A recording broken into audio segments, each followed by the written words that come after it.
I'm going to start from around 1970s, the time that Pahlavi was still in power, the last Shah of Iran. And at early 1970s, he started changing the official government policy. It shifted from aggressive secularism to co-opting religious institutions as a way to blunt Islamist opposition. He started adopting authoritarian one-party rule. He had one party that was called Rastakhis. And then he started empowering Sabak, the secret police, and they started suppressing dissidents at the same time. The Shah authorized constructions of thousands of mosques, religious schools, madrasas, Islamic centers. The government funded mosques and mosque constructions directly, including through the Pahlavi Foundation and the Ministry of Religious Affairs. By 1977, we had an estimated number of the mosques were about 35,000 in Iran. So they just grew. And yes, he was a secular, modernizing Shah, but he did this to undercut the growing influence of communists and leftists. He wanted to win over the traditional clergy and the mullahs by appearing as a protector of Islam. And he wanted to create a state-controlled version of Islam that was loyal to monarchies.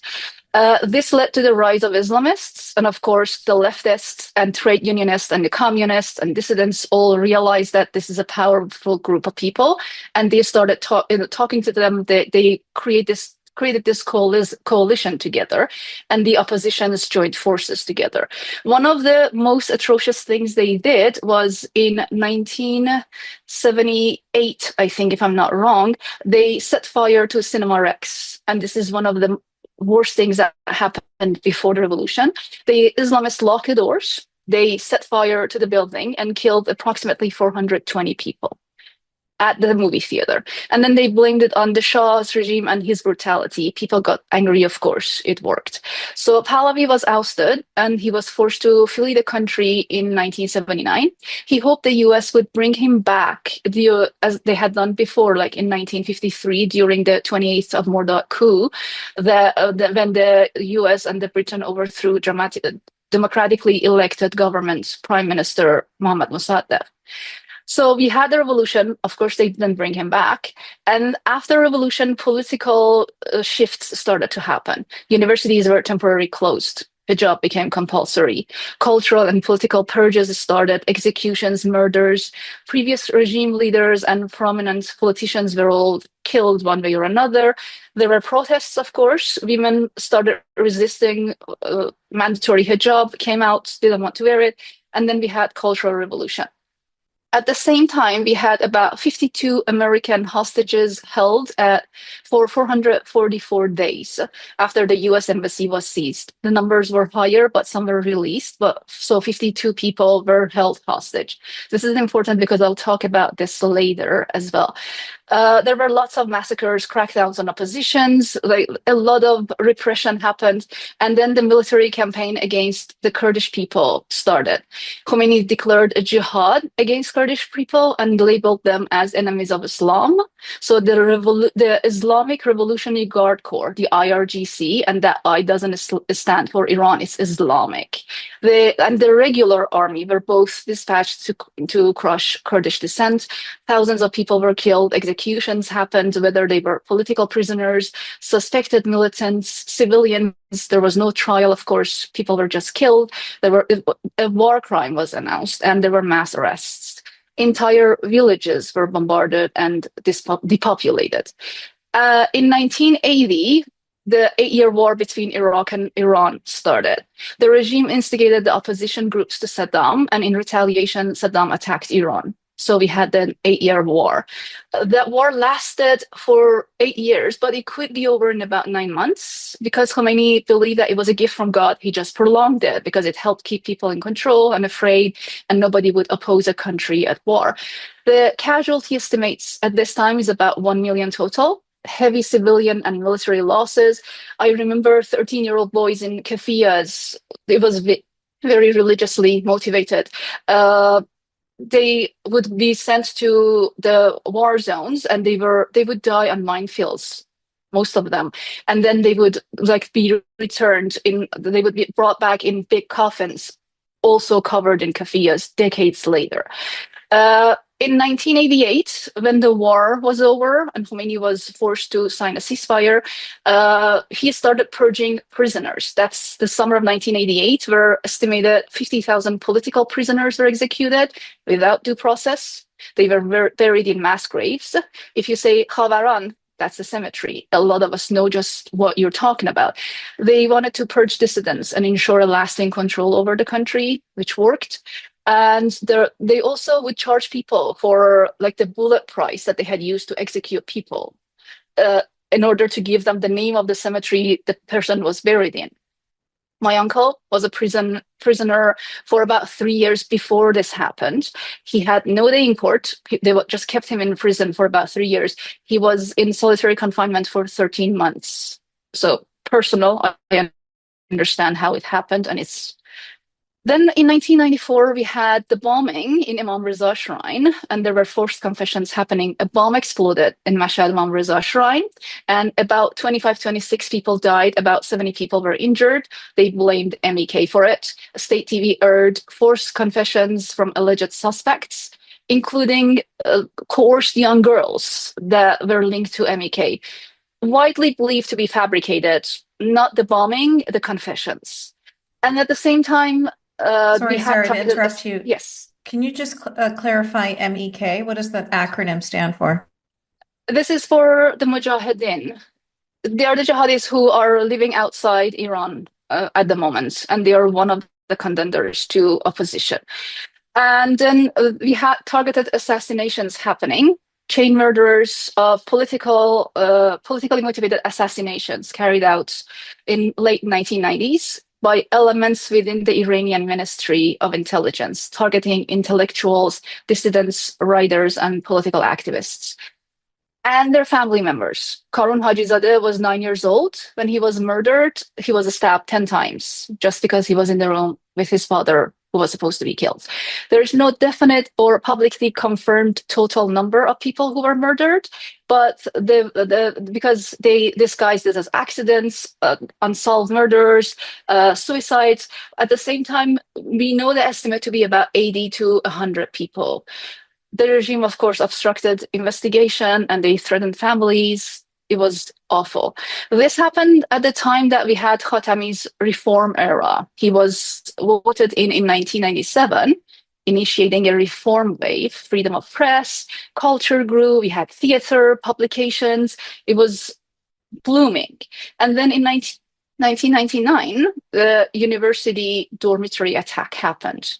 Students' protests supporting freedom of press were quashed by security forces and plainclothes militia. We call them Basij. They raided university dormitories in Tehran, officially killed 7, could be more. Again, many injured, arrested, and there are some who are still missing. The next president was Ahmadinejad. This is when things got really interesting because the nuclear ambitions and building the nuclear facilities in secret started. And then MEK again revealed their nuclear sites, so they had to start negotiating with the West. They openly expressed anti-Semitic agenda, called for the destruction of Israel. It was there before, but it was hidden. It wasn't this loud and clear. They held a Holocaust denial conference and also said that we don't have gays in Iran. So yay! We had Green Movement in 2009. That's when the presidential election between Ahmadinejad and Mousavi happened. Ahmadinejad was elected despite having widespread support for Mousavi. And then mass protests erupted, of course. We had widespread arrest, torture, disappearances, documented at about 150 deaths at least.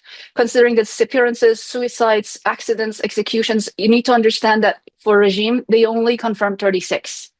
But when you look at it, it's 150 to 200 people. Tahrizak Detention Center is another name that is edged in our psyche for the rest of eternity. It became notorious as a site of abuse. Tens of thousands were arrested. There were stories of torture and rape coming out. Then in about 2015, they decided that they want to have a joint agreement about the nuclear restrictions, and the US offered sanctions. It's called JCPOA. In 2016, it came into effect, and then the US gave them some relief. It was a temporary agreement, and a lot of critics believe that it helped fund the regime's nuclear and regional ambitions. So it's just getting worse. In November 2019, we had the Bloody November, as we call it. Fuel price hikes sparked nationwide protests. There were peaceful protests, but they turned into calls for regime change and death of the supreme leader very quickly.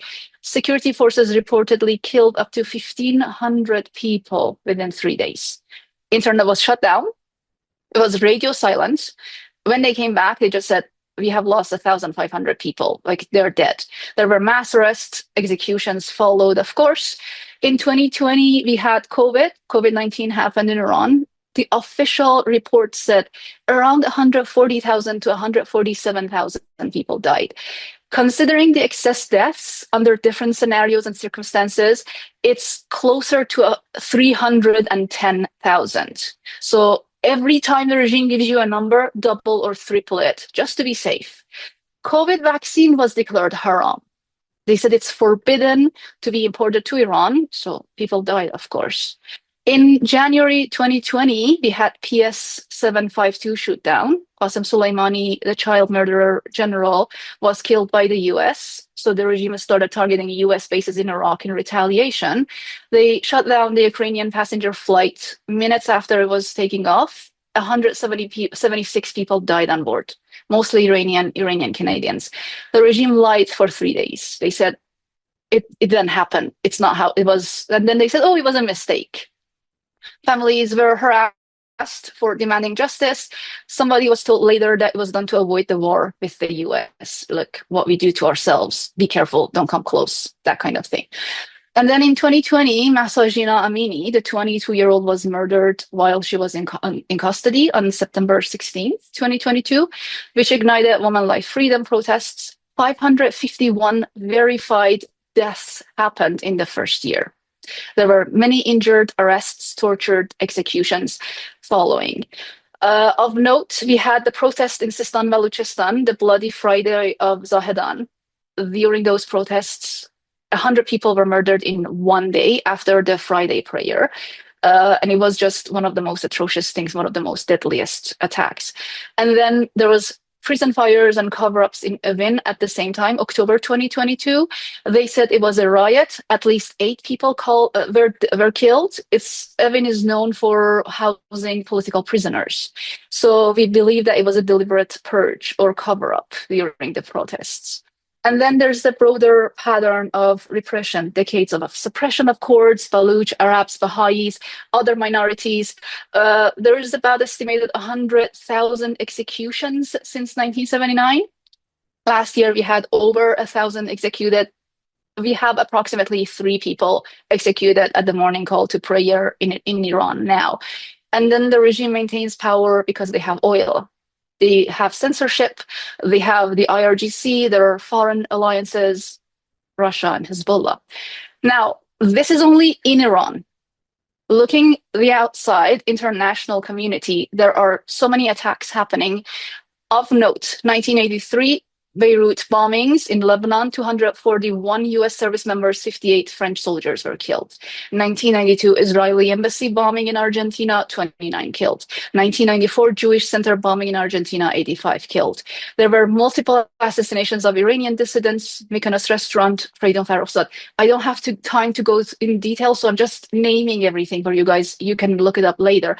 They helped Assad regime keep them in power through murdering Syrian dissidents, civilians. Qasem Soleimani, who I mentioned earlier, he is one of the biggest terrorist arms of the regime. He led IRGC and destroyed whole villages without any remorse.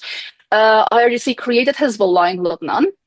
They armed Russia to attack Ukraine, and they also trained Hamas, armed Houthis, and they continue to export regional instability. October 7 happened because of IRGC and because of the Islamic regime. Things that happened throughout this time: US unfroze $8 billion to the regime to release the hostages right after the revolution. They secretly sold weapons to Iran, a country designated a state sponsor of terrorism in Iran-Contra affair. Obama sent a plane full of $400 million cash to Tehran after the green movement was crushed, up to 150 billion of assets were unfrozen for the regime after JCPOA was signed. And now there's a ceasefire, and Trump says China can buy their oil. So that's how they stay in power. Ever since the ceasefire was signed last week, more than 1,000 people have been arrested. Hundreds of thousands of Afghan immigrants have been deported. Some have died on their way out in containers because it's just inhumane the way they are being deported. 10 Baluch women were murdered by RGC. 3 men were gunned down yesterday. 2 died already. This can go on forever and ever. This is what they've been doing to us for 47 years. And we've been fighting and resisting. This is just the highlights, just to give you a picture of what we've been facing so far. Whew. Sorry, Yeah. it's very long. So that's how we feel too, Sarah. It's a lot. Yeah. So just the highlights, and so yeah. I know I ran through everything. Oh, the MEK is Mujahideen Khalq in Farsi. We call them the People's Mujahideen of Iran, Mujahideen Khalq. Now I remember. Thank you. So Sarah, basically, thank you so much for giving us all of those details. And like you said, there's no way that you can go through everything because there's so much. But essentially what we're looking at is that 47 years ago, Iran was controlled by the Shah, which was your monarchy. And then the Islamic regime came in. It's been nothing but bloodshed and evil and torture for ever since then. The Iranian people have fought back multiple times, lost their lives multiple times. And now where we are today, you spoke a little bit about it, but just, give us a picture of what Iran looks like today with, the war with Israel, the war with America. How are the Iranian people feeling about the Shah right now, or about the Shah's son, about Pahlavi? What is your take on the current state of Iran? Honestly, it's not very hopeful. And I know people want to hope for the best and see things there's so much pain and there's so much trauma, and people are stuck in this depressive mood that they feel like, what's the point? As soon as we try to do something, we get killed. The US pays them a bunch of money. We go to prison. We get hanged. Why am I doing this? And the regime is very smart. Something that we need to consider and we need to think about is that the regime understands how to fight, how to suppress people, how to create distrust. We made an announcement on your Twitter the beginning of the week about me doing this about the regime, and we have more than 250 people calling me names, calling me a whore, calling me scum, calling me disgraceful because I'm talking about the regime. And it's a diversion tactic. Look there instead of here. Fight with these people instead of with the regime, just so that we don't know who we're fighting anymore. I'm wasting my energy and my time because I don't like Pahlavi. I don't want to have a king. That's simple. I want to have a secular democracy for my country. At the same time, the regime knows this and they uses this against people, gets us in fights with each other. And what happened with Israel was that they signed JCPOA. They would not follow all the restrictions. They work in secret. We know how they do this. So as soon as they were cleared, Israel started bombing the sites, the nuclear sites. Casualties happen in a war. They've been very specifically trying to avoid that. And personally, I appreciate it because the regime, as I named and numbered, killed thousands upon thousands upon thousands of hundreds of people. So there's no way that you can say, oh, there's no casualties at all whatsoever. There are death casualties. It's war. It happens. And then the ceasefire happened, which was basically the worst outcome for people in Iran, because now over 1,000 people have been arrested because they tweeted about the war, basically. And they are now, they face espionage charges, which basically means they'll be executed at some point in the next year or so. People are scared. People are tired. And we get betrayed again and again by everybody. And the opposition is in shambles. We don't have real opposition.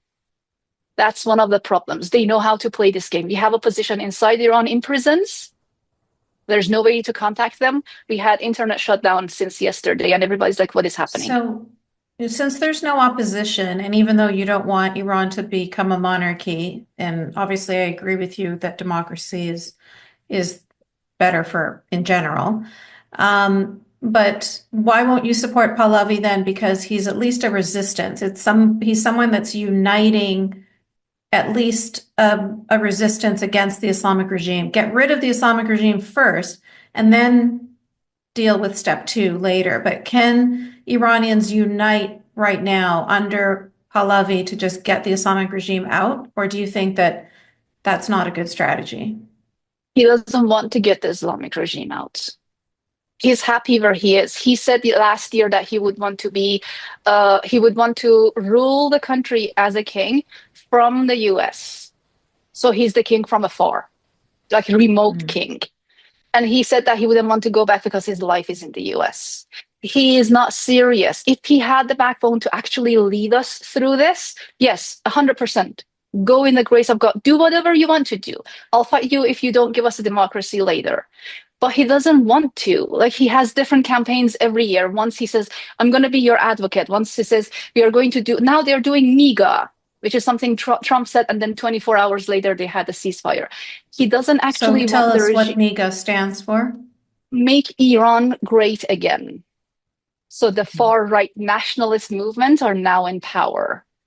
And he has created this thing that he says now there's this QR code and you can scan it and you can tell me you want to join me, and this is for the IRGC. He keeps saying, I'm in contact with the IRGC, which is like, it's not something to brag about. He wants a coup, basically.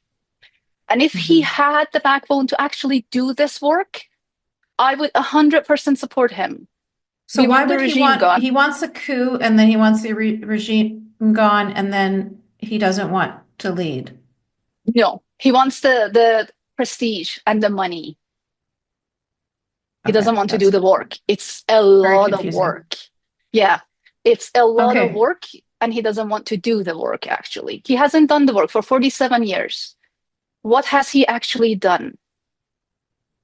I have done more in the past year with you in the podcasts. I've talked, I've raised awareness, I've done campaigns, I've gone to conferences. He doesn't do it. He just travels and takes photos and says, let's make Iran great again and sign here and I'll be your advocate. And people raised $4 million during Women Life Freedom Uprising. And he said, I'm going to send this money back to Iran, to the people who are on a strike, because a lot of people were on strike for the longest time. And then they said, oh, it's not possible to send money to Iran, so we are going to use it ourselves.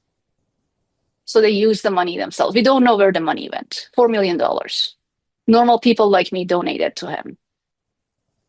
And he doesn't, like, there was a coalition, there was a Georgetown coalition with a bunch of other activists, opposition leaders, and he wanted to be the king in that coalition as well. He wanted to rule that coalition. And then they said, no, it's going to be an equal to everybody. He just left. And they created so much disappointment amongst people because people are like, so what's happening now?